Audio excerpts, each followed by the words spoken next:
Anybody, anywhere,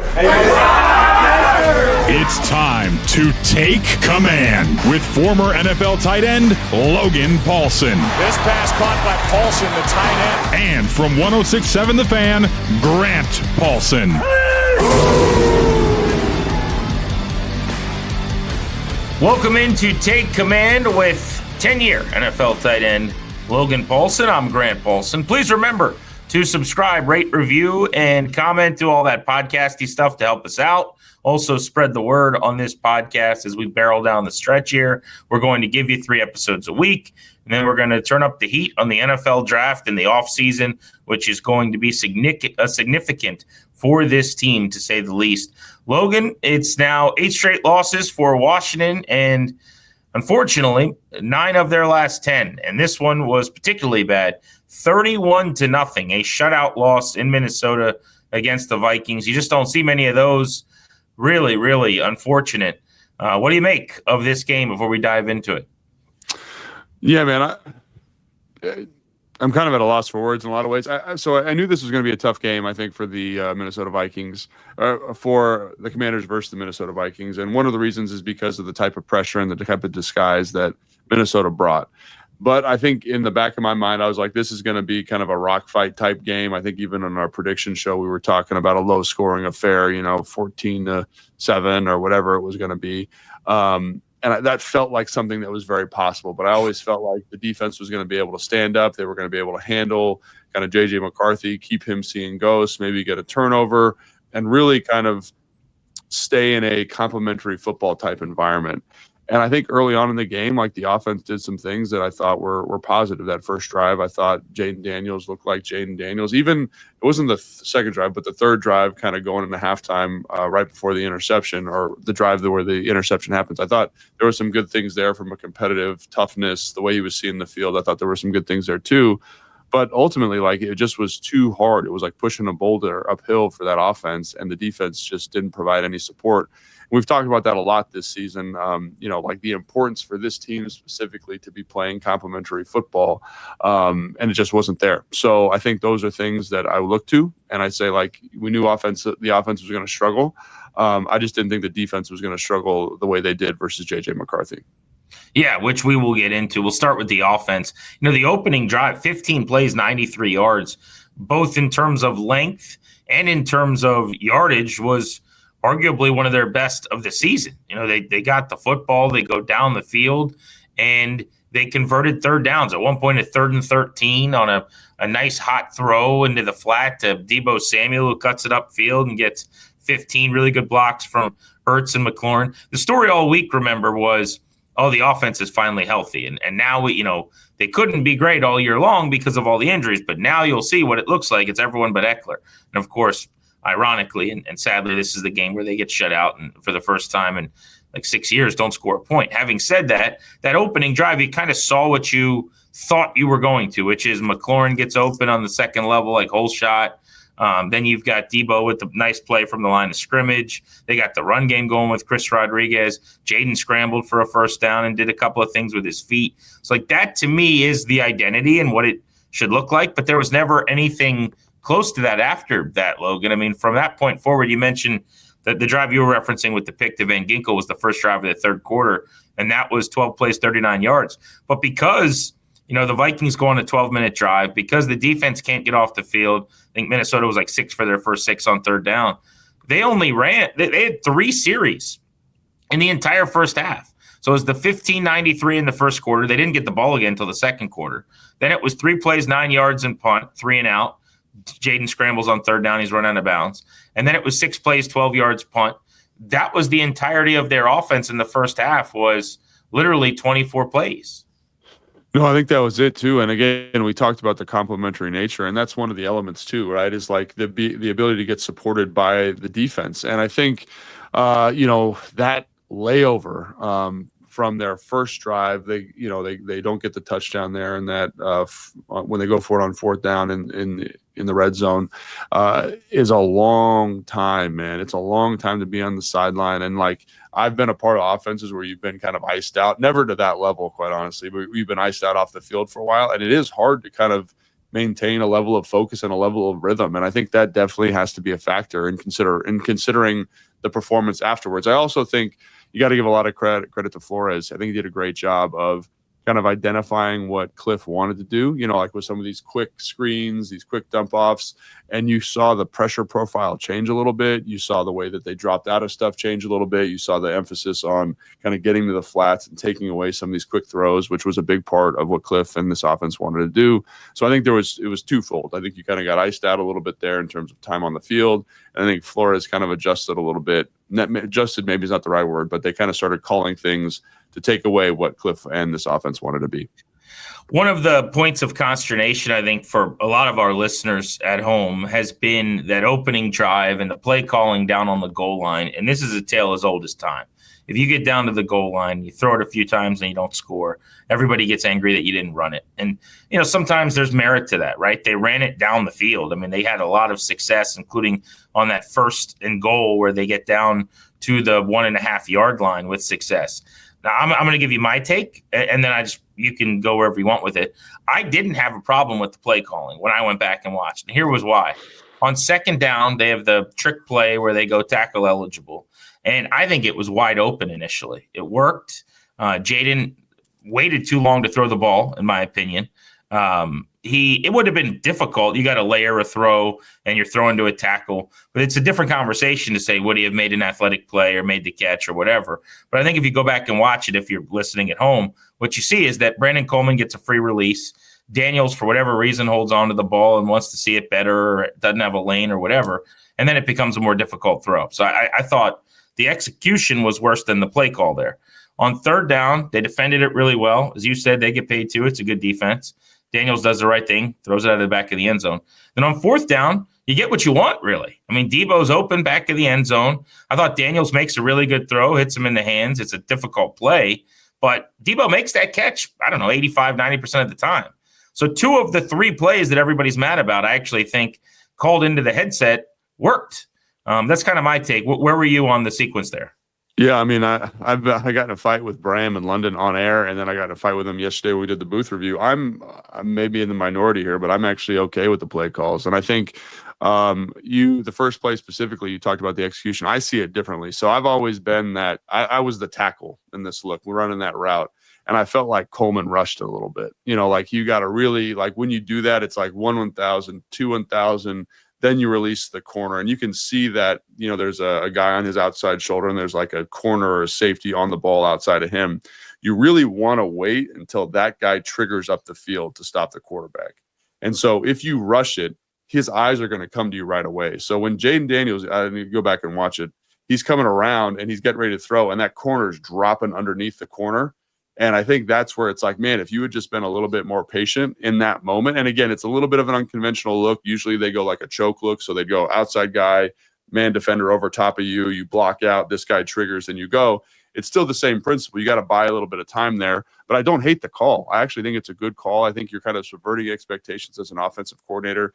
The second call, I think, is one of your most effective red zone plays you've run since Cliff has gotten here, which is a little angle route, what I would call like arches. So the point guy in the bunch runs a corner, John Bates runs across, you capture that zone player, and then Zach Ertz runs a little angle route. And they did a great job. Kudos to them passing off the bunch. But in terms of efficiency, since they've been here in the red zone, especially the low red, I don't know if you're going to find a more efficient call per play call than that one. And then the next one is they call red line, which is, Zach Ertz runs a little out. They run a little corner, a little kind of return route by Noah Brown. You run a crossing route by Terry, and it's perfect. Jane does a great job. You start with the out, you go to the cross.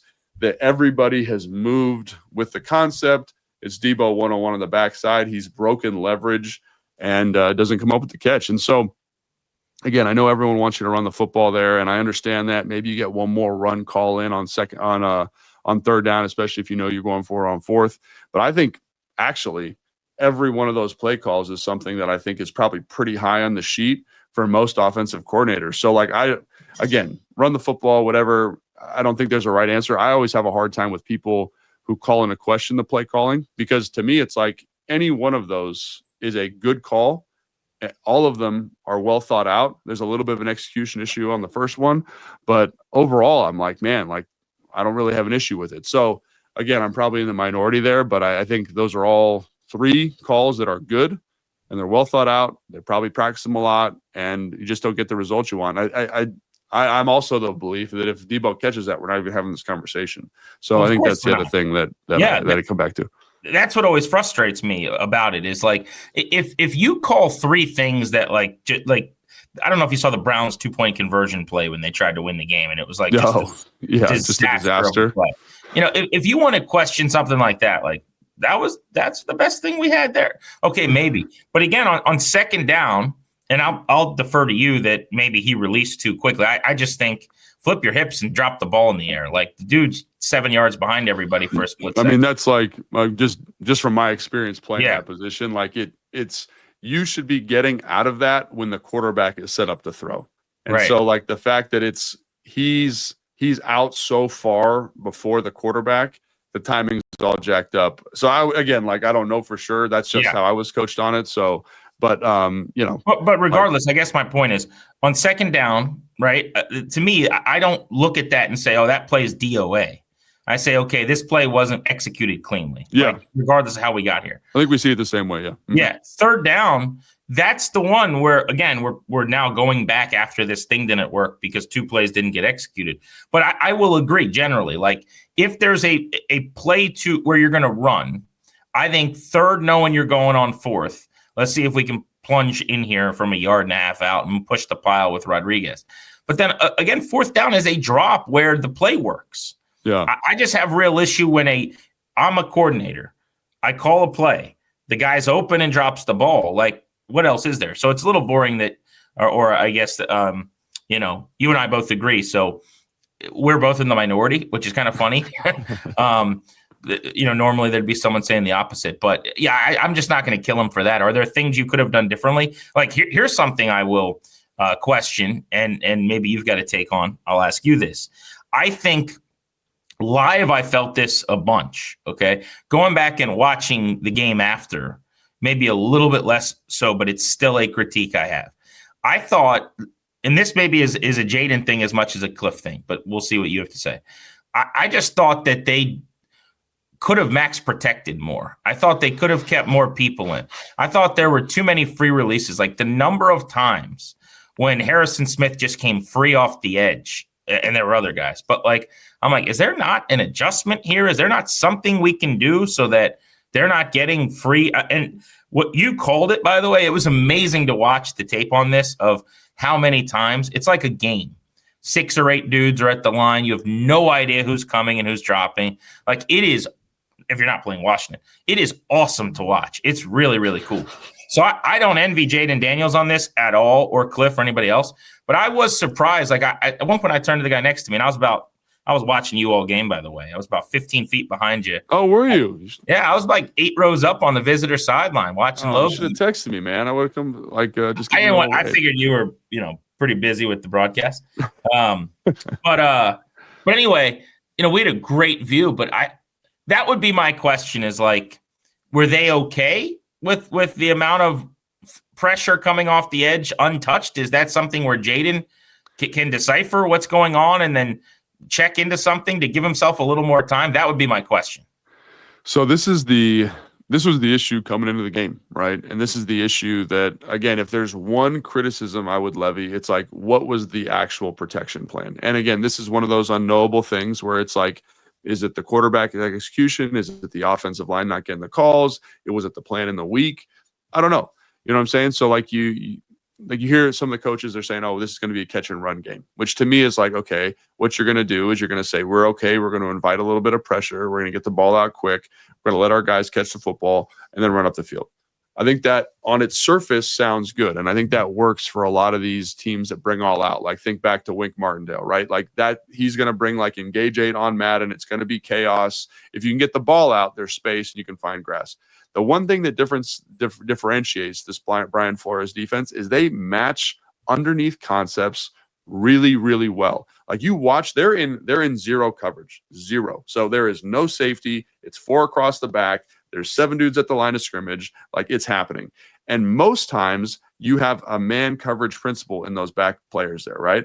Their middle field safety is directly reading quarterback eyes because he knows when I open my hips, I have to rally to take away a sit, to take away whatever. It's very different than what a lot of teams do in these moments. Like, they have coached it really, really well. So I felt like in some ways that plan of like, hey, we're going to be a quick game, catch and run, screen type offense to kind of get them out of their pressure, in some ways fell right into what they wanted them to do. And so what I mean by that is, like, when you are a high pressure team like this, you know that the solutions teams have are on a limited menu, right? So basically, like, hey, the number one solution versus all out in the NFL is slammer screen, where you kind of have the receiver take 2 steps up, come back, the receiver blocks the corner, and then you get the tackle out to block the number 2 guy, right?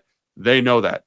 Van Ginkel, right? He's the man at that. He just pops up, tips the ball up, gets an interception. Like, he's done that all year, partially because he's skilled at it, partially because that's what they coach, right? They coach, like, in these situations, if the tackle vacates, you're not in the land of milk and honey. They're trying to throw a screen, right? And you can see the repetitions they've banked at that, right? So I did feel like in the first drive, I think Flores was kind of feeling them out. The pressure rate was really low. It was a lot of like cover 2, soft zone coverages. And Jaden will absolutely dissect you in those moments. And I think he did a great job of that, right? Did a great job. Then Flores was like, all right, now we kind of get a feel for what they're trying to do offensively. We've got a 1-score lead. Let's turn up the pressure. So they brought a ton of cross dog. They brought a bunch of zero pressure. They brought a bunch of really well disguised, like at the line of scrimmage, we're bailing out. And you could tell it just started to overwhelm the offense. And I felt like, again, this is the one criticism I would have, that I'm kind of like, what was the plan? Were you okay with a 5-6 man protection plan, like, versus this cross dog? Because it wasn't executed super well. We had a bunch of free runners to the quarterback, and maybe that's where the execution is. And they talked about it all week and it wasn't quite there, but that to me is the number one thing for me coming out of this game is, what was the plan, and did it meet your execution standards? I would assume not. Yeah, I would agree with that. Did Jaden Daniels check into that screen, it looked like, to Van Ginkel?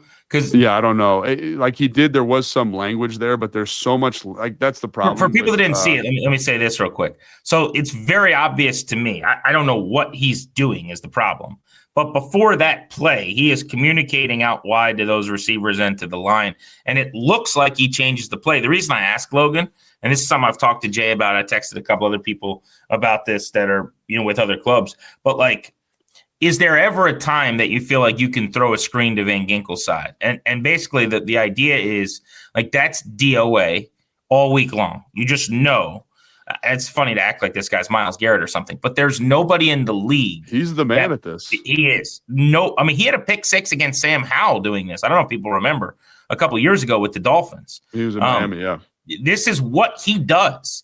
And so just from basic film study, it can't happen. You can't have Van Ginkel on a side of the formation and check into a hot, what did you call it, slammer screen? Slammer screen is what Kyle used to call it. I'm sure people call it jailbreak, whatever you want to call it. Yeah, it's kind of my term. But yes, so okay, I like that. So like a slammer screen. So everyone knows what it is. It's the jab step coming back to the ball. It's basically, I need to get this ball out of my hands now, right? And because you see the pressure coming. But you can't do that to Van Ginkel. So that's why I want to know if he checked into it. Yeah, I don't know. Like, I'm trying to pull it up on my iPad right now, but we're having a little bit of technical difficulty. Just to remind myself, I know there was communication because I saw it live and I saw it when I rewatched the film.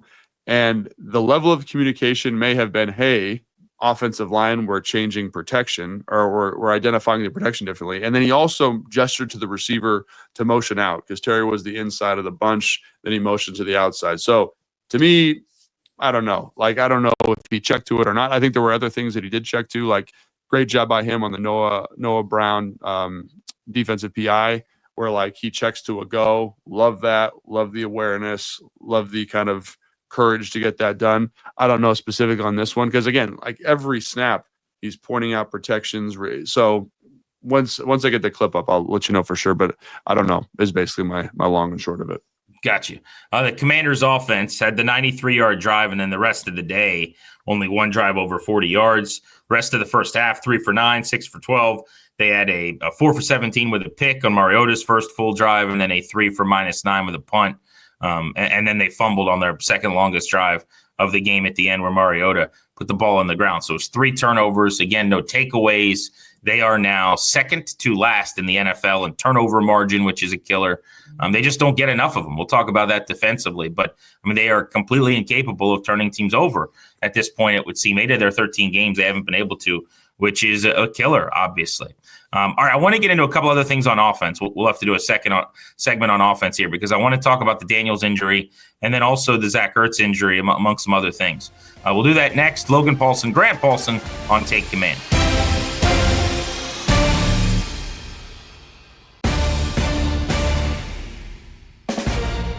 Welcome back to Take Command. So let's talk Jaden Daniels' injury. Third straight game he's played, and he exits with an issue.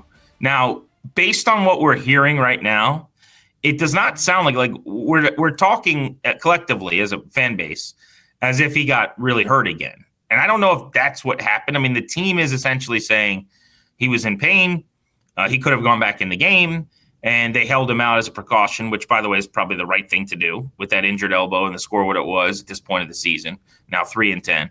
But Dan Quinn also said in his press conference on Monday, like, this is not a long-term thing. The doctors aren't concerned, and they're not ruling him out right away for anything else. So I guess before we even dive too deep into the situation, it does seem like they avoided another injury. Like, everyone's kind of making this out to be, see, he shouldn't have played. The elbow wasn't ready. And my point is, like, I'm kind of taking the opposite tact. If he landed that hard on the elbow, where he gets knocked 5 yards in the air, then slides 4 more yards, he literally went 9 yards. I'm not doing a bit. Go back and watch. From where he got contacted to where he stopped sliding was 9 yards. Okay, that's the contact. And he lands right on that elbow. 5 weeks after this injury, it tells me that he was healed pretty well. But how do you see this? Is this just like a lot of guys are in pain on the field, come to the sideline and get worked on, then eventually go to the blue tent, go back in the game? That's kind of what Dan Quinn's saying happened. Like, he could have gone back in. He was in some pain, and we didn't want him to go back in. People are acting like he re-dislocated his elbow. Yeah, no, I think this is probably the right way to handle it. Like, because, you were sitting right behind the bench. Like, there's a lot of moving parts on the bench, right? Like, he gets upset. He slams his helmet down. They look at his elbow. They take him to the blue tent. Initially, like, because they went in there with a bunch of tape and another brace, I thought they were going to retape it and then put him back in the game. Obviously, that didn't happen. To me, like, yeah, like, in terms of, like, worst case scenario, like, this is, like, again, outside of him getting hurt, like, in terms of mechanism of injury, like, this is exactly what you don't want to happen, right? You want someone gets blocked, you put your arm down to catch yourself, you land on your arm. Like, it's the same exact mechanism of injury. So the fact that he comes out of this thing and is relatively fine, I think means to me that they handled the process of his return to play relatively well. Because, like, you talk about, like, worst case in terms of, like, re-aggravating it, it's exactly what happened to him. He gets knocked in the air, puts his arm down, lands on his arm. You're like, oh my gosh, if he's going to do anything to it, it's going to happen right now. But it didn't. So I think, like, again, like, they handled the process appropriately. Like, when you see him on the sideline, like, he's obviously agitated and upset and uncomfortable, but he's not, like, guarding his arm. They don't have him in a brace immediately. They didn't take him in the locker room for further evaluation. Like, to me, that all checks out in terms of, like, what they're saying. And again, I'm over talking about this, but I was like 10 rows behind the bench. I was like a few rows behind his mom, who was mic'd up for Hard Knocks, by the way. So we got an episode dropping for Hard Knocks. I'm sure, that'll be a part of it. But he obviously, to me, when he slammed his helmet, used his left arm to do it. And so I look at that as a little bit of a tell too. Where, like, if your elbow's jacked up, you're just one hand in that helmet. Like, I thought, okay, he came out of the blue tent. He's told he's not playing again, and he's mad that he can't go back in. Now, there's another conversation as to this week and the Giants, and if you're sore, and what happens the next day or 2 days later, because I'm sure you've had this where, like, the adrenaline's going and everything's fine, and then it gets worse after the game. So we'll see. But I did not take this as he should not have been playing if he can land on his elbow and have to come out of the game. I think if Marcus Mariota throws that pick and gets knocked in the air the same way and lands on his elbow, he probably is turtled on the field for a second. He probably comes to the sideline and they do a little, like, digging at his arm. and maybe goes into the blue tent to get taped or whatever, and then goes back out there. Like, that's kind of how I viewed it. Now, we're going to have to wait and see in the days ahead how this goes, because they've said one thing in the past, with the rib or whatever, and then a month later, he's, still got a protector and he's getting heated on the sideline, and we find out, months later that he's got a broken rib that they never acknowledged. It's like, I'm a watch the actions, not the words guy. But I think what Dan Quinn said checks out with what we saw. And me personally, like, I had a bunch of tweets of at Grant H. Paulsen, like videos and stuff I'm taking from the crowd. Like, that's kind of what it felt like to me. So I know I'm in the minority on this again. It sounds like so are you. So we're doing this bit again.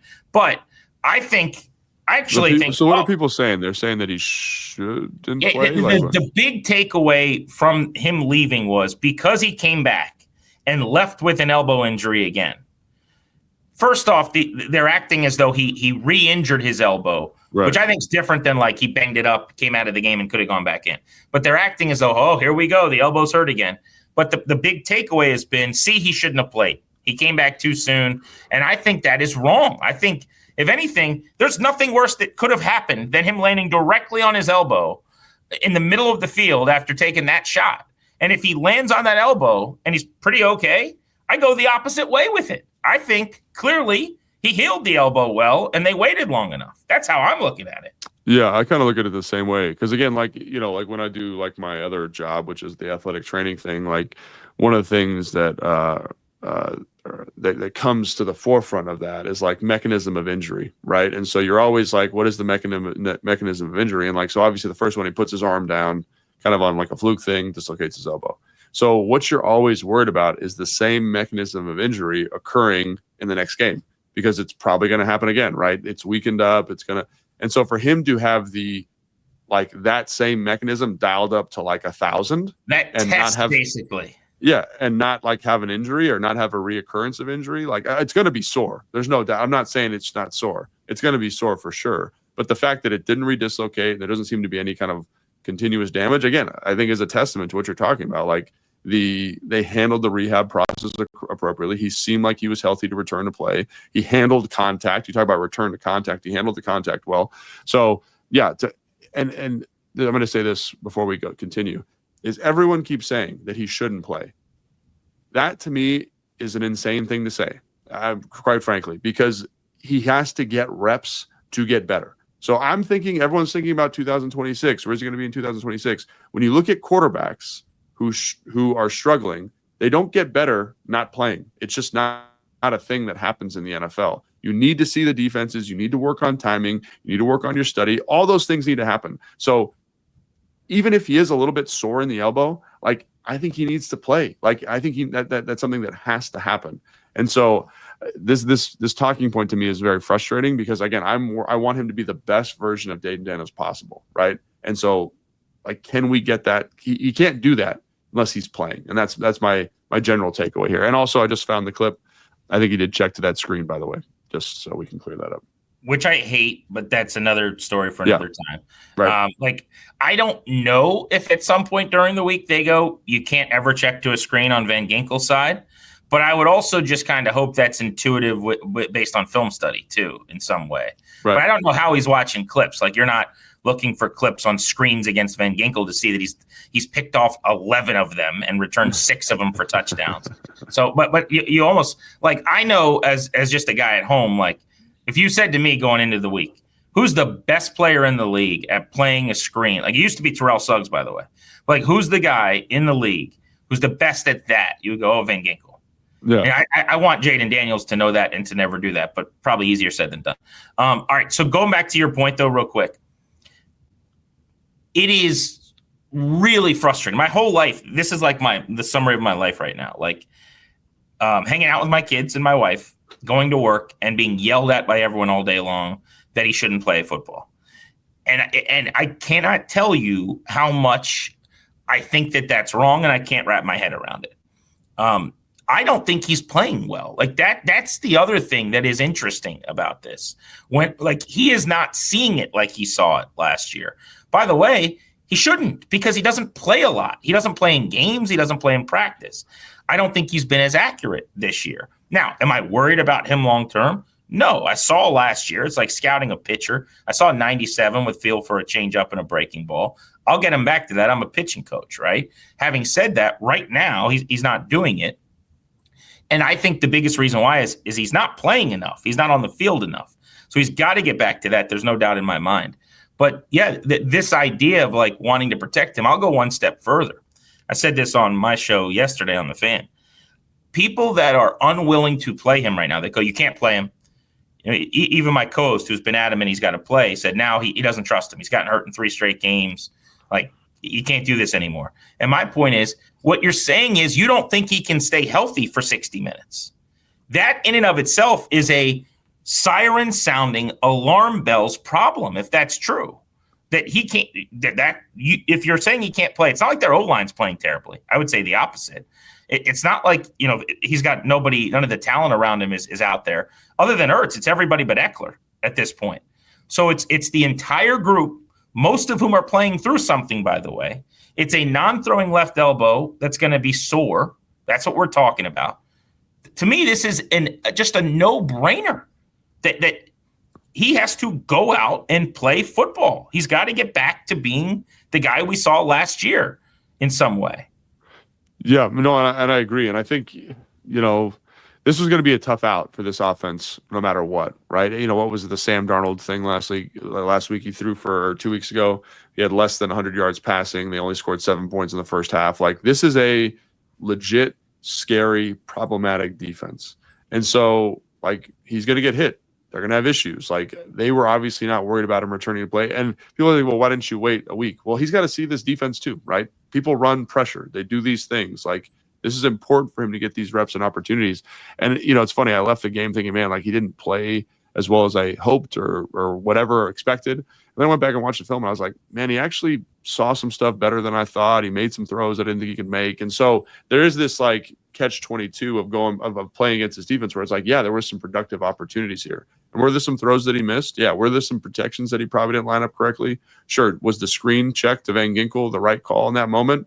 You know, you have to ask Cliff. But like, those are some things, but he doesn't get better unless he's learning them, right? Like, one of the throws I think is illuminates this perfectly is like Terry's running a 10-yard speed out to the offensive left, right? Harrison is Smith is the free runner on the offensive left. He does a great job, buys a little time, puts a little air on the football, and the timing just not right. I've seen people make that throw. And you know how they make that throw is because they play a lot of football and they work a lot of timing with Terry. So if Terry's healthy for the year, if Jaden's healthy for the year, do they make that throw because they've played 15 games of football prior to this? Probably. But when you get what do you say to someone who says, just playing devil's advocate? Yeah. I'm thinking of a listener at home who says, well, look, so they're not going to hit on that throw in December right now, and they're 3-10. Who cares? They have all off season to work on that in camp, the preseason, and in September he'll hit that throw.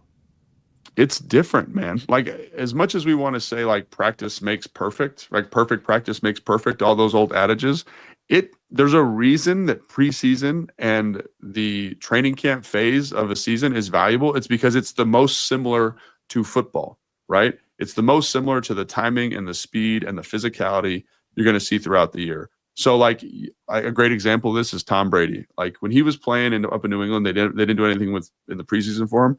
The first 3 weeks of the season were always like, oh, Tom Brady's done. He's cooked. The reason that is a conversation is because he hasn't seen it yet. And so it takes him a couple of weeks to get acclimated to the speed of NFL football. And so I think like seeing, like, for example, he probably saw a ton of scout team reps this week of people running cross dog, zero disguise into a fallout. He probably ripped that thing apart this week. But when you see it live and in living color with the purple and yellow helmets on, right? Like, it's a different ball of wax. And you got to understand what you can and can't get away with at NFL speeds and at NFL velocities, right? And so that to me is the thing, right? Is like, these reps are so valuable. Some of my best developmental periods of my career were when the starter got hurt in 2011. I forget who it was, Fred maybe. And I got to play the last 4 games of that year going into the offseason. And it showed me so much about my technique, the understanding of defenses, because I had to prep and play like I was a starter. And so, like, if I hadn't gotten those 4 games, I would not have been ready for my larger role in 2012. Like, these are valuable opportunities to improve. And I think that's why there is this urgency from the staff to get him back on the field, because I need to see him. He needs these reps. Like, that's really what it comes down to. Long story. He needs the reps. He needs the opportunity. So yes, like, that timing's not good now, but it's definitely not going to get better this offseason, right? Until we get the game speed reps. Well, here's the other thing, and this is more rhetorical, I guess, in a sense where we agree, but that I keep bringing up is for the people that are unwilling to play him now, what you're saying is you are worried that he will get hurt again. You are worried that he cannot make it through 60 minutes of football without getting hurt, which in and of itself is a massive problem. But put that to the side for a second. Why would that be different in week 1 next year? Now, in week 1 next year, I'm assuming the point is, well, the juice is now worth the squeeze because you're not playing irrelevant, in their words, games where you've been eliminated from playoff contention or whatever. But that problem doesn't go away, in other words. Like week 1, week 4, week 7 next year, there's always a risk of injury. He's going to get hit. Like that's going to happen. You know how you might get better at making sure you don't get hurt is finding ways at game speed to make sure that you don't take the big shot. Like you can do that to some extent while you're on the field. So I just don't know if that's your take now. Like why in week 1 next year you'd be so confident and comfortable as well. But yeah, it's exhausting. You know what was more fun was last year when they were on their way to the NFC Championship game. I had more fun doing that. I don't know about you. That was way more fun. Yeah. But to your point, Grant, I think like there was opportunities in this game where like he could have scrambled and taken big shots. And I thought he seemed to be more aware, right, of like getting down, not taking a big hit. And like, you only know what techniques work when it's real bullets and someone's trying to tackle you, right? So to your point, I think that's a great point. I think it's well thought out. And Ben Stanning's writing something on his Substack where it's like, if you don't think he should be healthy, then you should probably trade him. And I think, like, again, that's a crazy headline for an article, but like there's some truth to that. If you don't think he's going to be healthy, if you don't think he can stay healthy, which I don't feel that way, then what are we doing right now? Because ultimately, to play football, you have to be healthy. And I think like that's where he's got to learn how to make better decisions. He's got to learn how to take care of the football. That learning happens on the field, right? And I think that's why these last couple of games are so important for him. Speaking of health, I do want to bring up Zach Ertz as a tight end, one of the guys at the position I'm sure you've looked up to and admired for a long time. This is one of the great tight ends ever as a pass catcher. Top 10 statistical player at the position, future Hall of Famer. He suffers a really, really gruesome injury, and his season is over. I don't want to think much more than that, but at his age, you just never know. Maybe, unless he wants to rehab and try to come back sometime next year, could be a career ender as well. And I wanted to give him his just due. When they brought him in last offseason, I loved the decision, but I said, he'll be out a lot and he's going to play in, hopefully 9 or 10 games. I mean, what a win that was for them. He carries them in the NFC Championship game, helped carry them too, offensively with big plays that game. He was healthy all of this. Like before this injury, he had not missed a game. Think about that. After the health problems he had at the end of his time in Arizona, he was a huge part of this thing, and that injury spells the end of his time in DC very likely.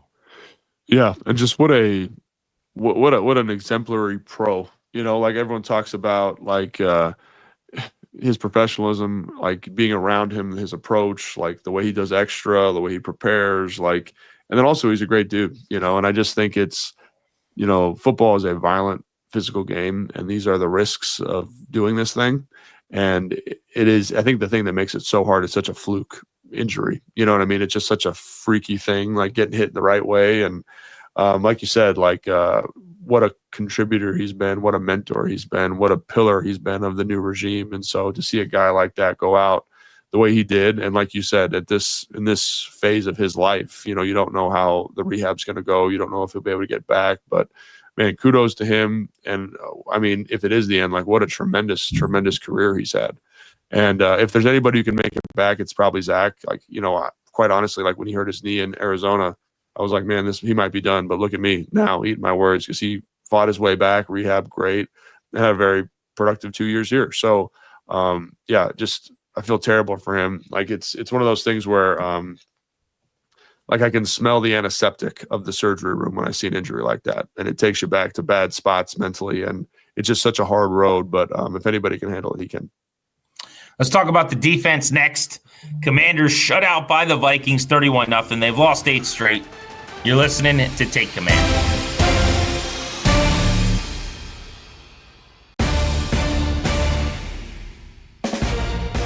Welcome back to Take Command. You can watch us on the 106.7 The Fan and Team 980 YouTube channels. Of course, subscribe, rate, review, get the podcast wherever you get your audio.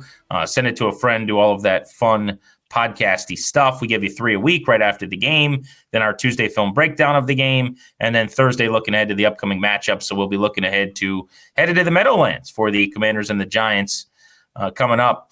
I will say, Logan, just as an aside, this is one that you'd like to get. Sure, you could upset the Eagles or the Cowboys, and it's not like Philly's playing that well right now, and you play them twice still. But you will be pretty substantial underdogs in those 3 games. Like, staring down the barrel of 12 consecutive losses to end the season is an ominous thought.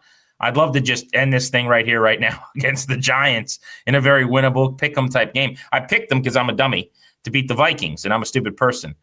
They lost 31-0. So now they play the Giants, but there's a lot of talk, and I'm one of these people for years that has done the, hey, draft order, they're number 6 right now. If they creep up to 4 or 3, that's good because you can trade back and get more. And I do feel that way. But what I want to ask you about is in the building, like the idea of 8 straight losses is utterly demoralizing. It's been 64 days since they've won. I get that. But when you're talking about 9 or 10 or 12 in a row, like that doesn't really happen in this league. It's so hard to lose 12 straight games. And my take, if you lose 12 straight games, is that it is like damaging. I don't know if it's irreparably so, but to the culture and to the messaging and to the, are we sure this guy knows what he's talking about? Like there's a little bit of that creeps in when you're talking about going 3+ months without winning a football game. It's like food where like you open your fridge and something smells bad and you're like, oh, so there's something very wrong in here. Like when you lose 12 straight games, that's the vibe I get of like, I don't know what I trust and what I don't anymore. And who knows what they're doing and who doesn't. So there is some value to just ending this thing with a win. I think not having won a game since the Chargers game when this thing ends, while everyone will be high-fiving about the draft pick, and come the draft, that'll be a great thing. Don't get me wrong. I think it could actually set them back in other ways in the locker room. What's your take on that? No, I think that's 100% right. You know, I was here in 11 when we had a couple tough games near the end of the season. I was here in 13 where, you know, everyone got fired. I was in Chicago in 16 where they won 3 games. You know, I was in San Francisco where they had like a tough end of the season. And what I'll say, man, is some of those get real toxic really quick. And it's tough because like I'm a professional football player, and the only thing I'm worried about near the end of some of those runs is like, can I put enough good film out there to ensure that I have a job for the following season? Like that's what I'm worried about. And I don't think you want the locker room worried about that. You want the locker room to be inclusive and we're fighting for the team. We're pulling in the same direction, all these different things. And then all of a sudden, you know, you get 53 guys thinking about themselves. And that's not what you want, really, ever. And at the NFL level, in college too, you know. And so what I would say is like, you got to get 1 or 2 here and you got to be competitive. I think we talked about that too, you know, coming out of the Denver game, like just competitive product versus good teams down the stretch. And obviously a win helps, man. It takes the sting off in such a beautiful way. Like when you get that late season win, I know it doesn't seem like it means anything, but it means something for the people in that room, right? It means something for Adam Peters, Dan Quinn, Josh Harris. Like it means something. So I think this weekend or versus the Giants, like we'll talk about this on the preview show, this to me is going to be a little bit of an easier out compared to what Minnesota brought from a defensive standpoint. I think the offense will look significantly better. They'll probably look more like they did versus Denver. And I think that bodes well for a win because if the offense is rolling and they're playing well, like it covers up some of the L's on the defensive side of the football. So I hope they get one, and I hope it happen sooner rather than later. Because like if you go out of this thing losing 12 straight, man, that's a bad deal. I don't believe in momentum carrying over year to year. Like the team is so different. I mean, hell, momentum from last year mattered. We wouldn't be here right now, right? But I don't really believe like each team is its own fluid kind of shape changing like amoeba of sorts, right? So I get when people go, oh, win in December, like, give me a break. That's not going to mean anything in September. But what I keep coming back to is like this idea of there is this level of demarcation that they've surpassed where I think it could get so bad that it is troublesome or like, maybe lingers. I don't know. And I guess that's what I'm trying to double click on is like, do you feel like as a team, like, yes, it's good for these guys and they deserve it and they're working hard and all that. But I mean, in terms of next year, would a win really do anything? Or is it more like I'm saying where just all the losses piling up is worse than a win would be, if that makes sense? Yeah, so I think the thing that you're maybe alluding to there or trying to capture is what it does for the staff, like what it does for the coaching staff. Like, are they able to, like, think about it, man. Like, you come into this season believing in everything you're doing, man. We've got it locked in. Like, we love our protection plan. We love our scheme. We love these route combinations. We got a stud at quarterback. Defensively, like, we're not great. We lack some personnel pieces, but, like, we're much better, much improved, and we can be aggressive, play this downhill style. And all of a sudden, you go on a run like this, and it makes you question everything you thought about football, like everything you thought. And so, like, I don't want a coaching staff that's not confident, that feels like they don't have answers. Like, I think that's the thing I would point to here is, yes, there's a lot of turnover on the roster. Like, there'll be 35 new guys here next year, right? That's just how the NFL roster season works, right? But I want Dan to know he's doing a good job. Like, having worked with Dan in Atlanta, like, Dan is a smart dude. Anybody you talk to, like, I was talking to Kedrick early this offseason because he did like, he was like an intern coach there for a little bit. And he's like, Dan's a stud. Anybody who meets him knows it. But something like this is going to shake that person's confidence. And so, like, I think getting off the snide, getting a couple wins here, like, it's going to do something for Cliff. It's going to do something for Dan. It's going to do something for the position coaches. Like, I think about, like David Rise, a buddy of mine from UCLA. Like, I want them to be back and trust what they're doing. Like, it might not matter for the guys as much because there's so much turnover like you're talking about it, but I want them to have it so that they go into this offseason knowing, like, hey, we weren't as far off as it felt at points this year. Logan Paulsen, Grant Paulsen, take command. All right, to put a bow on this thing, we haven't talked much about the defense, so I just wanted to get into that really quickly.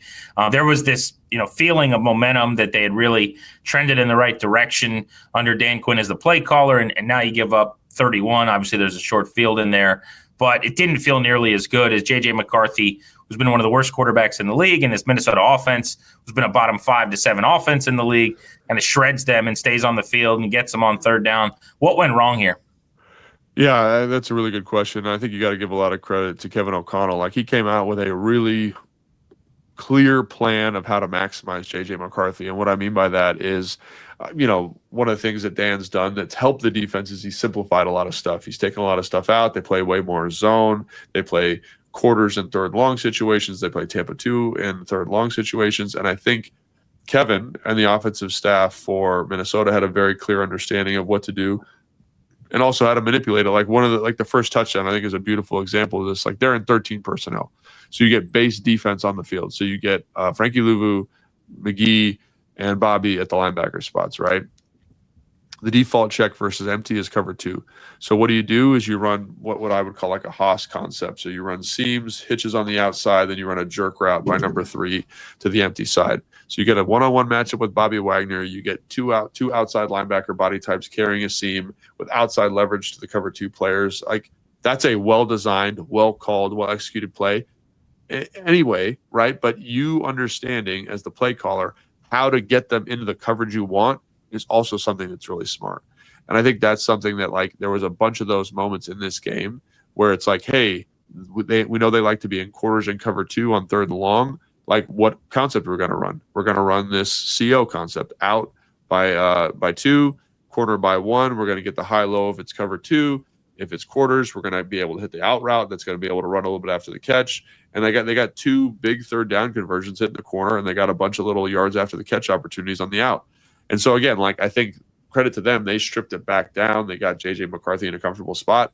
And maybe the most important variable that I totally missed this week in prepping for that game was their offensive line was healthy.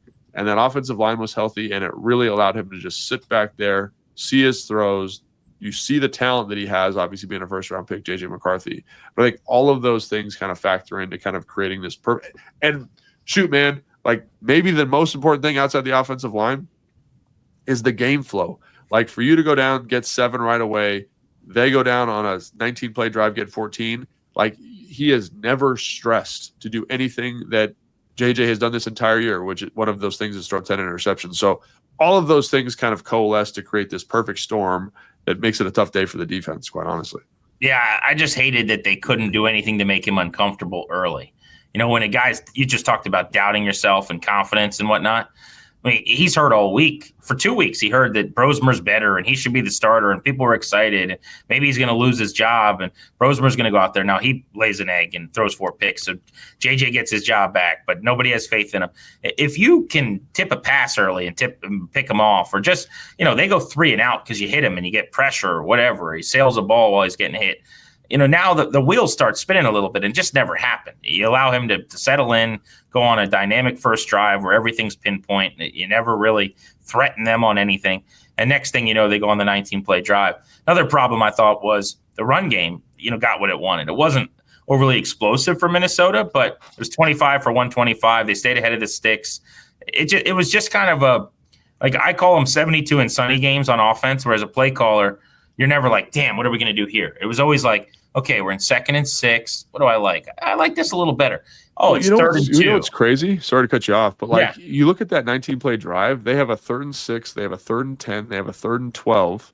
That right? was maddening, like, yeah. And I think the thing is, like, when I went back and watched the film, I'm like, that's a hell of a play by Bobby on this. That's a great job by the corner here breaking this up. That's a great job by Quan fitting this run from depth. Like, and then all of a sudden you've earned this opportunity on 3rd down and can't get off the field. Yeah, you can't get off the field. And I think that's really what it comes. Because they were 6 of 6 or 6 of 7 on their first couple 3rd downs there, which was, again, it was maddening because it wasn't like it was 3rd and 2 or 3rd and 1. And you're on that drive, it was not. That was really exasperating. But I thought for the most of the game, it's like, you know, they got their 4 on first down, they had their 2nd and medium, and it just felt, it's indoor. There's no elements, right? It just felt when they were on the field like there was no stress. You know what I'm saying? Like, no, I know what you mean. And again, like he called the game, I think O'Connell, because they're in a lead, right? Like even if they were, like they took a knee before halftime. You know, knowing Washington's getting the ball, right? Like because you didn't have to left, you didn't have to put him in any kind of. He was in bubble wrap the whole game. And did he make some throws? Did he make some plays? 100%. I'm not trying to take anything away from J.J. McCarthy, but that game flow element here is so incredibly important to acknowledge, because if it's 7-7, if it's 7-10, and Washington's winning, like what version of JJ do you get? Do you get the guy that's pressing, that's trying to make plays, that's trying to prove that he should be the starter?